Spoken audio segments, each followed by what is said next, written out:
As Beijing intensifies its pressure campaign on Taiwan, according to report, China is getting ready to invade the self-ruled island with a fleet of ferries and civilian vessels. Right. Even though the People's Liberation Army lacks the number of amphibious landing craft, it could, however, bridge the gap with civilian vessels here.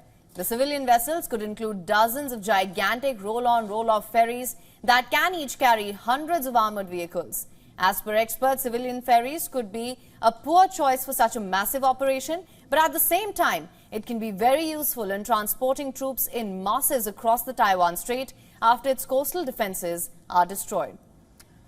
The involvement of ferries in cross-sea landing drills has been repeatedly praised by Chinese official media, which has long praised their efforts. Although it may seem strange, the whole concept of passenger ferries equipped for use in a combat zone. It illustrates how deeply China's private sector is linked to both the military strategy of the Beijing government and that of the country's ruling Communist Party. Analysts noted that it also greatly increases the complexity of defense planning. Earlier last week, Beijing launched 2 days of military drills in the waters around Taiwan. China said that it was a response to the separatist acts after it denounced the inauguration speech by Lai Ching-te, who was sworn in as president. The drills were conducted in the Taiwan Strait, the north, south and east of Taiwan, as well as areas around the Taiwan-controlled islands. Taiwan's defense ministry condemned the drill, saying that it had dispatched forces to areas around the island and was confident that it could protect its territory.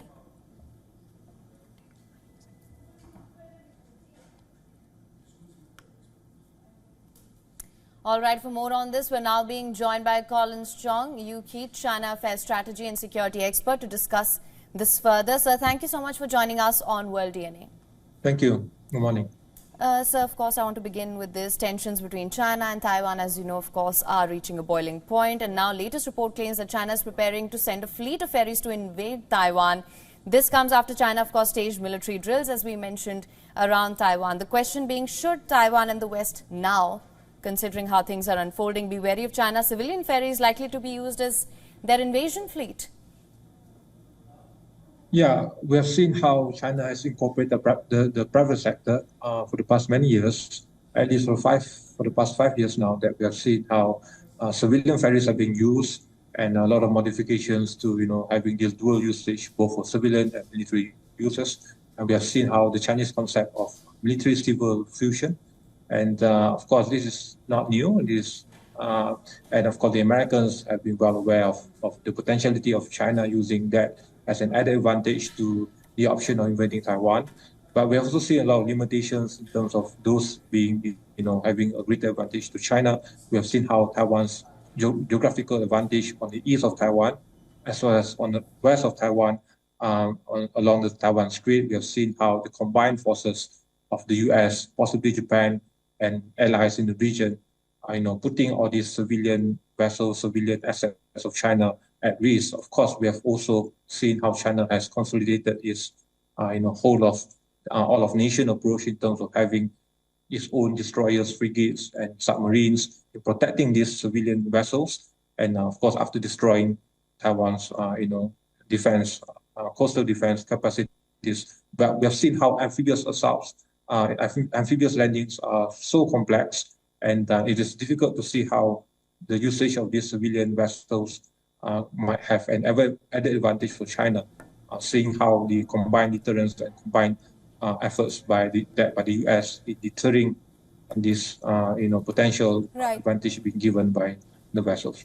Right. So you speak of how amphibious landing is complex, and China lacks the amphibious transport capacity which is required to conduct a cross-strait invasion. And thus, according to reports, it now relies on these civilian ferries. Talk to us more about China's quasi-civilian strategy against conventional military deterrence of other countries like Japan and the US. Yes, we have seen how also the usage of its Coast Guard capacities, especially in the recent drill, we have seen now the Coast Guard being used for the first time. And of course, it has been used in South China Sea dispute for many years now. And whenever there's a real-time conflict, of course, China will use that to its own advantage. incorporating all elements that will give them the ultimate advantage during a real-time scenario of a conflict. But we have seen how conventional powers, and we cannot underestimate the capacities of self-defense by Taiwan, and the fact that China has not fought a war since the war in Vietnam, and lacking all this real-time military advantage in terms of planning for real-time scenarios, which the US has clear advantage in this scenario. Right, sir. In fact, I just want to bring this information in as well that we're just getting right now. Taipei said that it had detected 21 Chinese military aircraft, 15 Navy or Coast Guard vessels around Taiwan in the past 24 hours. And of course, as I mentioned, this after Beijing encircled the island in a massive military drill. That being said, how do you assess the situation? It's evolved since Lai Ching-te's swearing in. And do you think perhaps now there could be a timeline on what China plans to do with regard to Taiwan now? Well, we have seen earlier reports that the U.S. has estimated that by 2027, Taiwan will be the ultimate aim, by China in terms of a full takeover.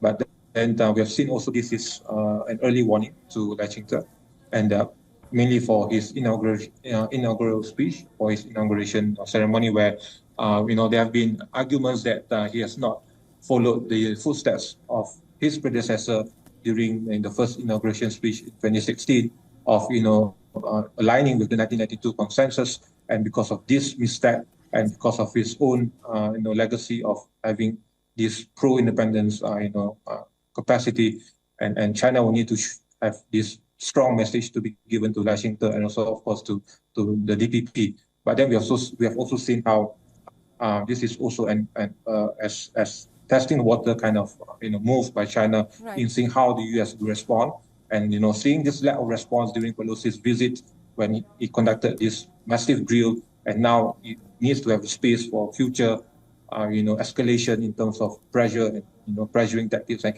campaign, and this is how it is a common tactic that we have seen how China will use it in the future. Right, Mr. Chong, thank you so much for taking our time and joining us here on World DNA with your insights. Thank you.